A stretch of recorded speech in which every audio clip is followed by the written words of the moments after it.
여러분 안녕하세요. 양쌤튜브입니다. 자, 우리 4강 소화계통 시작하도록 하겠습니다. 여러분께서 표지를 보고 좀 눈치를 채셨을 수도 있는데요. 우리 소화계통은 3개의 강의로 나누어서 진행을 할 예정입니다. 지금 첫 번째 강의에서는요, 소화계통 전반에 대해서 소개를 드리고 9강에서부터 식도까지만 이야기를 할 거예요. 그리고 두 번째 강의에서는 위에서부터 음식물이 대변이 만들어져서 나가는 항문까지 이야기를 할 거고요. 세 번째 강의에서는 소화관에 함께 연결되어 있는 장기들, 간이라든지 담낭, 이자에 대해서 이야기를 할 거예요. 자, 우리 이번 2022년도 강의에서는요, 그 구조 해부학적 용어에 대해서는 별도로 영상을 제작하지 않았습니다. 그래서 여러분들께서 뭐야, 나 이거 구조랑 용어 외우고 싶은데 라고 하시는 분들은 우리 21년에 잘 제작이 되어 있었던 소화계통 그림 공부 영상을 함께 참고하셔서 9강에서부터 자, 이 음식물이 넘어갑니다. 꿀꺽 인두로 넘어갔어요. 그 다음에 자, 꿀꺽 인두로 넘어갔어요. 인두 이름은 파링스 PHARYNX 이렇게 하는 것들 그림 공부 통해서 두세 번 정도 그리시면은 해부학적 구조, 용어 거의 암기하실 수 있으시기 때문에 그림 공부 한번 하고 오시기 바랄게요. 자, 그럼 오늘 수업 시작하겠습니다. 자, 소화계통의 특성, 이 소화관의 특성을 먼저 말씀을 드리도록 할게요. 소화관은요, 구강에서부터 항문까지 이 관들을 탈탈 털어서 꺼내면 하나의 기다란 관이나 마찬가지예요. 근데 이 관이 각각의 어떤 장기의 기능이나 특성에 따라서 어떤 부분은 주머니를 크게 만들고 어떤 부분은 관을 길게 확대를 시키고 어떤 부분은 관을 넓게 만들고 이런 특성들, 그리고 어떤 부분에서 관에서는 쫀쫀한 근육들로 매듭을 지어놓고 어떤 곳에서는 내 스스로 이 근육을 움직일 수 있도록 만들어주고 이런 식의 노력들을 통해서 우리가 이 소화기계, 소화관이라는 것들이 구성이 되는 겁니다. 제가 그린 이 그림에서만 보더라도 내 의지대로 움직일 수 있어요. 입에서 꿀꺽, 인두, 식도 상부까지는 수의근이에요. 내 맘대로 움직일 수 있는 근육이죠. 내가 꿀꺽해서 음식을 쭉 삼켜요. 그러면 위라는 주머니에 들어가게 됩니다. 위라는 주머니에서는 음식물들이 분해되는 과정이죠. 근데 분해된 게 다시 입으로 넘어오면 안 되잖아요. 그래서 이렇게 조임근들이 있는 거죠.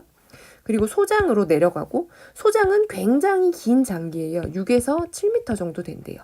이 긴 곳에서 소화, 내 영양분들 흡수가 이루어집니다. 빨아먹을 수 있는 거 다 빨아먹어야겠죠. 그리고 대장으로 넘어가고, 자, 그 다음에 항문에서 대변 내 맘대로 나오면 안 되죠. 그래서 내가 내 의지대로 수의근, 대변 꽉 참고 있다가 화장실 갈 때 돼서 대변을 보도록 되어 있습니다. 요 과정이 바로 소화계통이에요. 여러분 다 이해 가셨어요? 그럼 하셔도 됩니다. 자, 이 소화관이라고 하는 거는 공통적으로 요런 벽면을 하고 있다고 해요. 이 단면이 이렇게 소화관을 둥글게 잘랐을 때 안쪽 면이 이렇게 있다고 본다면 여기가 바깥면이 되고요. 이쪽 안쪽이 내측면이 되는 거죠. 내측면이 점막 고유층, 점액 고유층, 뮤코사라고 하는 점막이고요. 그리고 그 아래 점막 근육, 그 아랫부분에 점막 밑층, 서브 뮤코사 아래 고유 근육층, 머스큘라, 그리고 그 아래 맨 장기를 바깥을 싸고 있는 장막 세로사가 있습니다. 다시 한번 용어들 암기해 볼게요. 소화관의 가장 안쪽 면에는 무엇이다? 점막 뮤코사, 그리고 점막 아래, 점막 밑층, 서브 뮤코사 아래는 이 소화계통들을 움직이게 해주는 근육층, 머스큘라 코트, 그리고 이 소화관을 마지막 싸고 있는 장막, 세로사 이렇게 구성이 되어 있어요. 자, 우리 점막과 근육층에 대해서 한번 공부를 하고 넘어가도록 하겠습니다. 점막 조직에 대해서는 우리 앞서서도 공부했죠? 여러분 요거 굉장히 익숙한 그림이실 거예요. 이름 혹시 생각나시나요? 이 그림은 중층, 편평, 상피였죠? 그리고 이 그림은 뭐였나요? 원주, 상피였죠. 상피세포 기억나시죠? 자, 점막 조직은 상피 조직, 에피더리얼 티슈로 이루어져 있습니다. 그리고 기본 값은 원주 상피예요. 원주 상피의 특징이 뭔가요? 원주상피는 일반적으로 흡수 기능을 하거나 혹은 화학적이나 환경적인 스트레스로부터 이 장기를 보호해주는 역할을 한대요. 그리고 점액이 분비가 되기도 하고요. 이런 특징을 가지고 있습니다. 그런데 단 예외로 식도나 항문관은 중층 편평상피로 이루어져 있대요. 왜 그럴까요, 여러분? 왜 그렇지? 생각해 보시면 자, 우리 중증 편평상피는 뭐였죠? 외부에 자극이 좀 있어서 한두 겹 벗겨나가도 나 큰 지장 없어라는 거였죠. 식도에서 여러분이 뜨끈뜨끈한 김치찌개를 꿀꺽 삼켰을 때 화상을 입는 것들, 라면 국물 후루룩 마셨을 때 화상을 입는 것들, 그럴 때 이렇게 한 겹의 얇은 상피로 되어 있다 그게 홀랑 벗겨져서 장기 손상이 가면 안 되겠죠. 조금 화상 있고 조금 끓여도 상관없는 식도 그리고 항문관은 뭘로 되어 있다? 중층 편평상피로 되어 있다. 이 상피의 특징 외워두세요. 기본은 뭐다? 원주상피다. 근데 예외가 뭐다? 식도 항문관. 무엇으로? 중증 편평상피로. 자, 그럼 이번에는 근육 보겠습니다. 근육에서는요, 요 그림 기억나시죠? 첫 번째가 뭐였죠? 첫 번째가 뼈대 근육이었죠. 뼈대 근육. 그리고 두 번째 그림이 뭐였죠? 심근이었죠. 심장 근육. 그리고 세 번째가 민무늬 근육이었습니다. 심장 오늘 공부 안 할 거니까 심근은 제외하도록 하겠어요. 뼈대 근육의 특징이 뭐였죠? 수위였죠. 내가 스스로 움직일 수 있다. 민무늬 근육은 내가 스스로 움직일 수 없는 불수의 근이었습니다. 그렇다면 우리 소화계통, 이 장기들은 수의근일까요? 불수의근일까요? 당연히 앞서서 공부하신 것처럼 불수의근이겠죠. 나 오늘 좀 소화 좀 한번 시켜볼까? 이렇게 한다고 소화가 되지 않잖아요. 그죠? 근육은 소화관의 근육의 기본값은 민무늬 근육입니다. 평활근, 스무트 머슬이에요. 그리고 이 근육은 두 개의 층 구조를 기본으로 하고 있어요. 어떻게? 회전근과 그리고 세로근의 운동을 하고 있어서 이 장기들이 줄어들었다 펴졌다 하는 연동 운동, 꾸물럭꾸물럭 하는 연동 운동을 도와주게 되어 있고요. 자, 그리고 특징 뭐다? 불수의근이다. 내 마음대로 움직일 수 없다. 하지만 역시도 예외가 있겠죠. 인두, 식도, 상부 내가 꿀꺽 할 때 쓰는 곳이에요. 여기는 내 마음대로 움직일 수 있어야겠죠. 가로무늬 근육, 횡문근, 뼈대 근육이에요. 스트라이티드 머슬, 연하, 꿀꺽 하는데 이용이 되죠. 수익은 내 마음대로 할 수 있어요. 자, 그리고 우리 근육, 소화계통의 근육은 몇 층이 기본값이다? 두 개 층이 기본값이다. 그런데 우리 내 장기 중에서 가장 활발하게 운동을 하는 위 같은 경우에는 바로 음식물들이 들어와서 부수는 역할을 적극적으로 해야죠. 그래서 근육이 이렇게 회전근과 세로근만으로는 우리가 운동을 충분히 할 수 없어요. 우리는 빗살무늬 근육도 하나 더 주세요 라고 해서 위의 근육층은 3개의 층입니다. 가장 안쪽에 빗근, 사근, 오블리크 머슬이 하나 더 있어요. 뭐다? 회전근과 세로근과 위에는 오블리크 머슬, 빗근이 하나 더 있다. 이게 소화계통의 어떤 조직적인 특성입니다. 기본값이 뭐다. 그리고 특수한 곳은 어떤 곳이 있다라는 거 꼭 기억을 해 주십시오.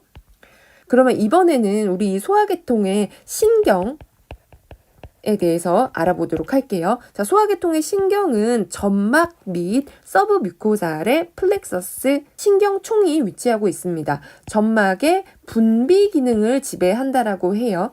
그리고 근육층 사이에 신경총이 존재를 해서 민무늬 근육의 연동운동에 관여한다고 합니다. 신경이 뭐다? 신경이 1개, 2개가 있는데 점막 아래 있는 거는 점막의 분비 기능 위액이라든지 이런 게 분비되겠죠? 그걸 지배를 하고 그리고 근육 밑에 있는 신경은 무엇을 지배한다? 연동운동 꾸물럭꾸물럭 하면서 음식물이 부서지고 지나가고 하는 연동운동에 관여한다. 이렇게 2가지 신경의 계열이 있습니다. 그리고 소화계통의 신경의 조절은 무엇이 할까요? 조절은 자율신경계가 하고 있습니다. 자율신경계는 뭐라고 했죠? 교감신경, 부교감신경, 신경이 있어서 제가 수업하는데 갑자기 교감 선생님 들어오면 제가 긴장되고 소화 안 되고 이런 증상들이 생기겠죠. 그래서 교감 신경이라고 하는 거는 우리가 긴장되거나 스트레스 받거나 위협 상황에서 생기는 반응이에요. 이때 여러분 소화 잘 돼요? 스트레스 받고 위협받으면 소화 잘 안 되시죠? 막 얹히고 그러잖아요. 그래서 교감신경은 소화계통을 억제하는 작용이고요. 부교감신경은 이 소화작용을 촉진하는 역할을 하고 있습니다. 자, 우리 이번에는 이제 해부학 특성 하나씩 살펴보도록 하겠습니다. 소화계통의 가장 첫 관문, 입이죠. 그죠? 입술을 벌리면 우리가 입 안에 음식물을 꽉꽉 씹는 치아, 그리고 음식물을 썩고 말이 나오게 하고 음식물을 삼키는 데 도움을 주는 혀, 이런 것들이 있죠. 자, 치아 먼저 볼게요. 치아는 투스이고요. 유치, 아기 때 이빨이 20개 났다가 다 빠지고 6, 7, 8세에 다 빠지고 성인이 되면서 32개의 치아를 가지고 우리는 평생 살아가게 됩니다. 아주 억울해 죽을 지경이에요. 100살까지 살아야 되는데 이게 말이 됩니까? 자, 여기에서 우리 한 가지 기억할 거는 이거예요. 치아에 여러분들이 보시는 하얀 이 치아의 표면은 사기질, 에나멜로 이루어져 있고요. 우리 몸에서 가장 단단한 조직이 바로 이 사기질입니다. 근데 사기질은 세포로 이루어져 있지는 않고 그냥 가장 단단한 조직이다 하고, 이 사기질이 깨지면 그 안에 덴틴이라고 하는 퍼석퍼석한 상아질이 존재하고요. 그리고 이 치아는 입뿌리 덴탈 루트에 의해서 고정이 되고 있죠. 어디에 고정이 되고 있지? 잇몸, 진지바에 감싸져서 고정이 되고 있습니다. 잇몸은 진지바, 이 스펠링 하나 외워주세요. 잇몸, 진지바. 잇몸에 염증이 생기면 진지바이티스, 이게 잇몸 염증이죠. 그리고 이 잇몸 안에 들어있는 이를 고정하고 있는 이틀뼈 치조골 알베올라 본으로 되어 있습니다. 자, 여기서 여러분들 이 에나멜 사기질, 우리 몸에서 가장 단단하다. 세포로 이루어져 있는 조직은 아니다. 그냥 단단한 어떤 조직이다라는 거. 그리고 잇몸 이름 진지바라는 거 기억을 해 두시고요. 자, 그리고 여기서 우리가 소화계통에서 해부학적으로 조금 의미가 있는 곳이 입천장입니다. 여러분들 혀로 이빨 치아 뒤에 입천장을 만져보시면 단단하죠. 그곳이 바로 이 치아 뒷부분 단단 입천장 경국의 하드 팔레이트이고요. 그 뒤쪽 목젖에 좀 더 가까운 곳으로 가면 물렁물렁합니다. 소프트 팔레이트, 물렁 입천장이죠. 이 입천장 팔레이트라고 하는 곳은 정상적으로는 닫혀 있어야 되는데 간혹 어떤 선천적인 이상으로 이 팔레이트가 열려져서 태어나는 아기들이 있어요. 구계열, 구순열이라고 얘기하죠. 만약에 이 입천장인 팔레이트가 열려있는 경우에는 구계열, 크레프트 팔레이트라고 하고요. 그리고 입술이 열려있는 경우는 크레프트 립이라고 부르고 있습니다. 자, 이번에는 우리 목 구멍에 있는 편도 그리고 혀에 대해서 알아볼게요. 편도, 톤실, TONSIL이고요. 여러분들 중에서도 감기만 걸리면 나 목이 부어요 하시는 분들 있죠? 나 편도염이 있어요, 목이 부어요? 삼킬 때 목이 까끌까끌해요? 입을 벌리고 핸드폰에 라이트로 이렇게 비춰서 보시면은 여러분의 이렇게 목 구멍 안에 목젖이 이렇게 있고 이쪽에 편도가 땡땡하게 빨갛게 부어 있거나 혹은 하얀색 이렇게 화이트 패치가 붙어 있는 모습을 볼 수 있을 거예요. 편도는 우리 몸의 가장 전방에 위치하고 있는 면역기관입니다. 외부에서 들어오는 병균으로부터 반응을 하죠. 그래서 이 톤실에 염증이 생기면 ITIS가 붙어서 톤실라이티스가 되고요. 지속 반복되는 편도염으로 불편감이 있다. 편도 절제술을 하게 되겠죠. 그럴 때는 톤실을 어떻게 한다? 액토미한다. 톤실을 절제하는 톤실렉토미라는 수술명을 사용을 해요. 자, 이번엔 혀 보겠습니다. 혀, 메롱하는 우리 혀죠. 혀, 텅이라고 얘기를 하죠. 혀에는 특수한 기관이 하나 있어요. 이거 우리가 암기해야 되는 부분이고요. 혀에 여러분 혓바늘 났어 라고 하면은 혀에 굉장히 작고 뾰족하게 뭔가 삐쭉 올라와 있는 게 있죠. 그게 바로 혀유두, 링규얼 파필라라고 하는 곳입니다. 이 링규얼 파필라라고 하는 곳에는요, 일부 맛봉오리 미뢰, 테이스티 버드를 가지고 있는 경우가 있는데요. 이 맛봉오리 미뢰, 테이스티 버드에서 미각을 느끼는 특수 감각기로 작용을 하고 있습니다. 혀의 가장 작은 단위 뭐다? 혀유두 파필라다. 파필라에는 테이스티 버드가 있다. 테이스티 버드는 맛을 느낀다. 맛은 몇 가지 맛을 느낄까요? 5가지 맛을 느낀다고 해요. 단맛, 짠맛, 쓴맛, 매운맛, 그리고 감칠맛이라고 하는 아미노산 맛을 느낀다라고 합니다. 혀는 어떻게 운동을 할까요? 혀는 설하신경이라고 하는 혀 밑 신경, 12번 뇌신경으로 혀 운동을 해요. 우리가 메롱 할 때 설하신경으로 운동을 하는 겁니다. 그리고 자, 혀는 혀 뿌리 링규얼 루트에 의해서 혀 뿌리가 고정이 되어 있고요. 혀 뿌리는 여러분이 혀가 이렇게 우리가 메롱 이렇게 나와 있는데 이 혀를 이렇게 뒤집으시면 이 혀 아래쪽에 이렇게 끈이 달려 있는 거 혹시 투명한 끈이 달려 있는 거 보이시나요? 이게 링규얼 루트에 해당이 되는데요. 이 끈이 너무 앞쪽부터 달려 있으면 혀가 멀리까지 나온다든지 활발한 운동을 할 수 없겠죠.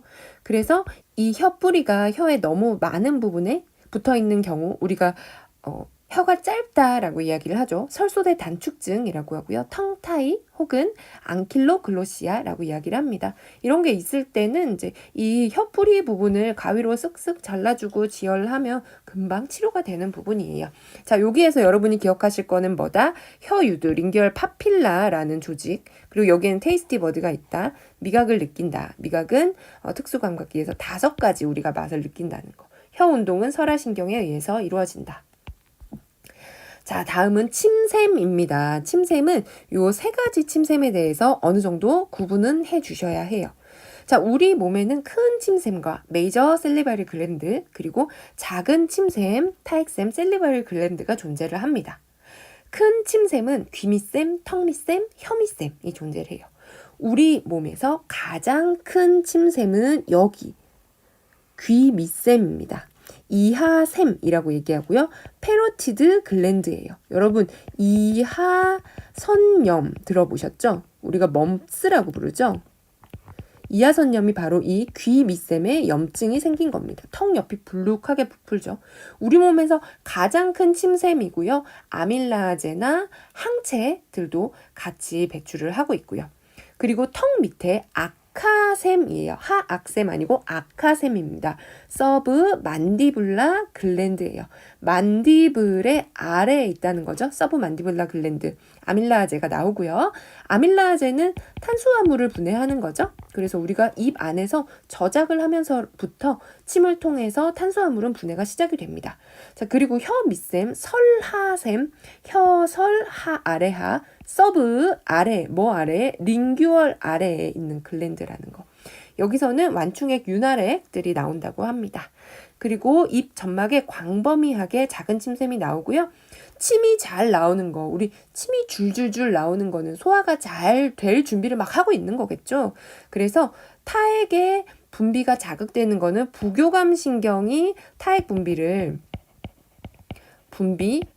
돕습니다. 셀리버리 리플렉스라고 하죠.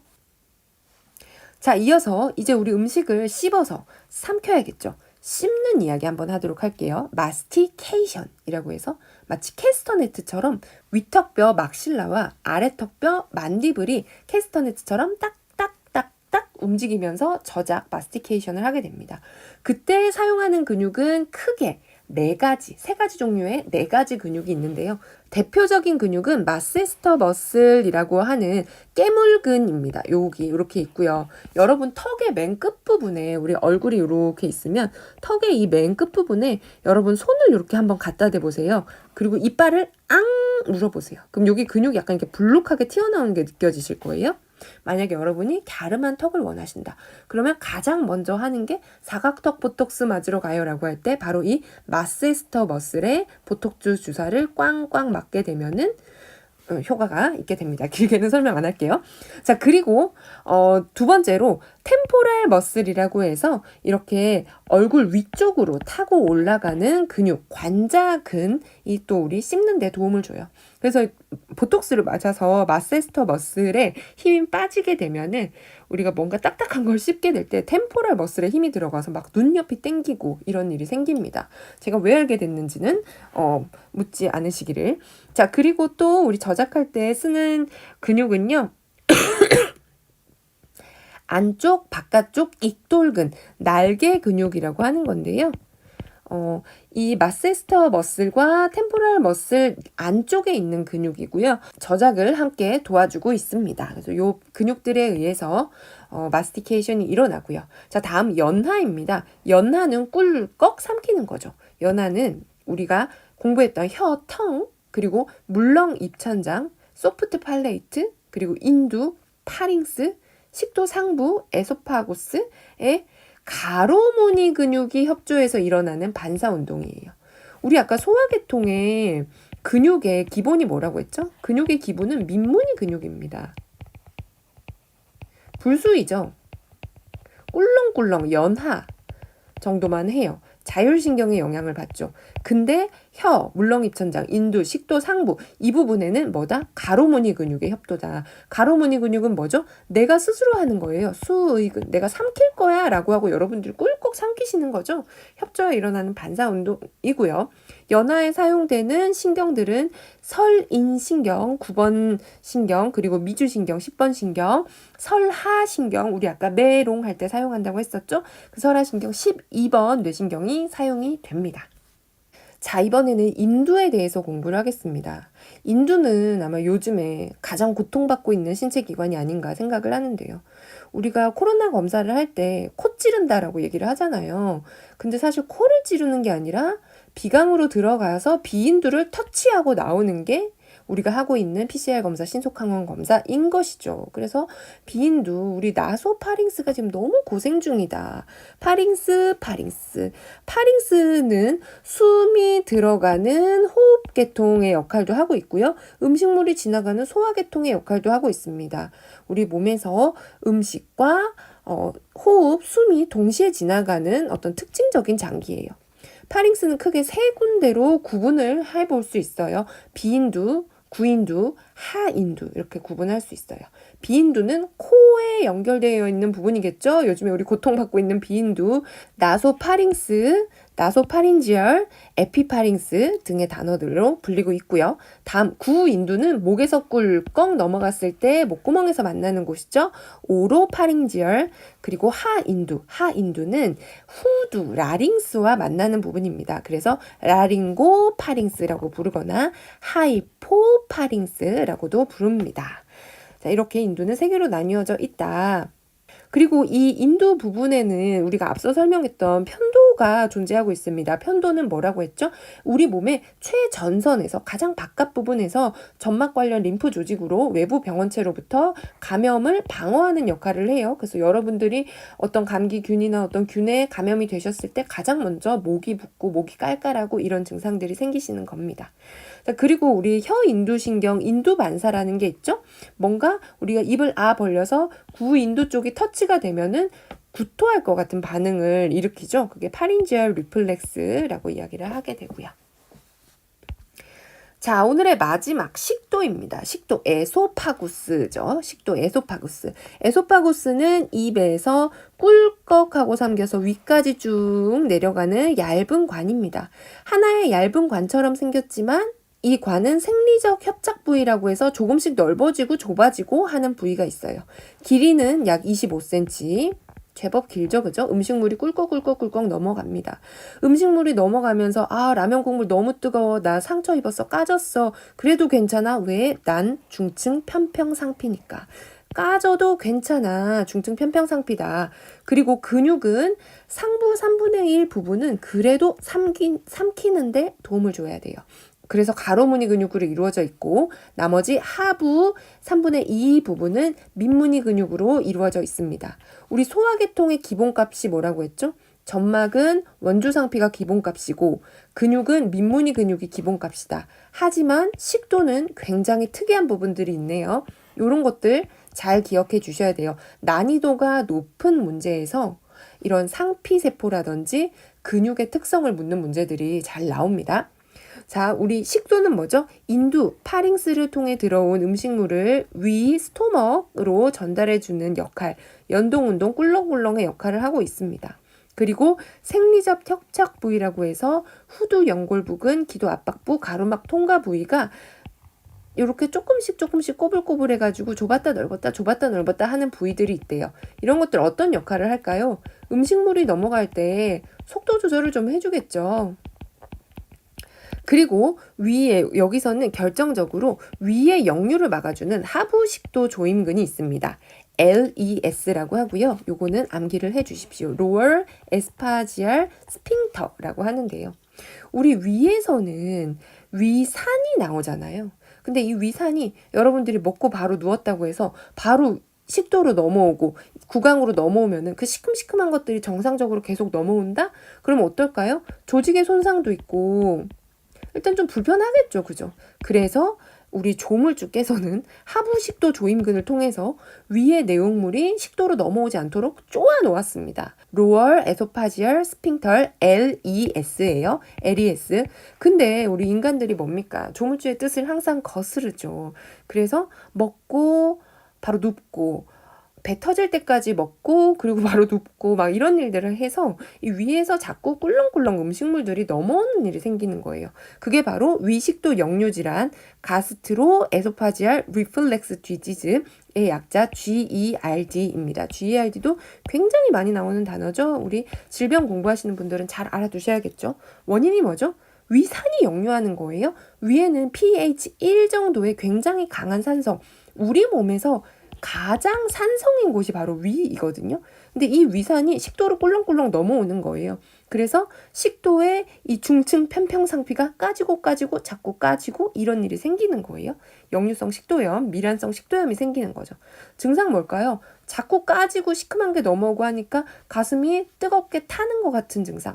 번 가슴 쓰림이 생기고요. 그리고 산이 역류해서 시큼한 게 올라온다든지 시큼한 게 올라와서 기침이 난다든지 목소리가 쉰다든지 이런 산 역류 증상들이 생깁니다. 중재 어떻게 하면 될까요? 이 조임근을 다시 조이는 운동을 할 수는 없어요. 여기는 뭐죠? 민문이 근육이잖아요. 그러니까 무슨 괄약근 조임 운동처럼 조임 운동을 할 수 없단 말이에요. 그래서 위산을 감소시키는 약을 먹어야 됩니다. PPI라고 들어보셨을 수도 있어요. 오메프라졸 이런 것들인데요. 위산을 분비하는 약을 먹고 호전이 없으면 한 달 정도 뒤에 내시경 해가지고 좀 더 적극적인 치료 방법을 찾게 되는 거죠. 자, 우리 이렇게 식도까지 공부를 했고요. 다음 시간에는 이제 식도에서 음식물이 쏙 들어가는 위 그리고 대장 항문까지 공부 이어서 하도록 하겠습니다. 고생하셨습니다.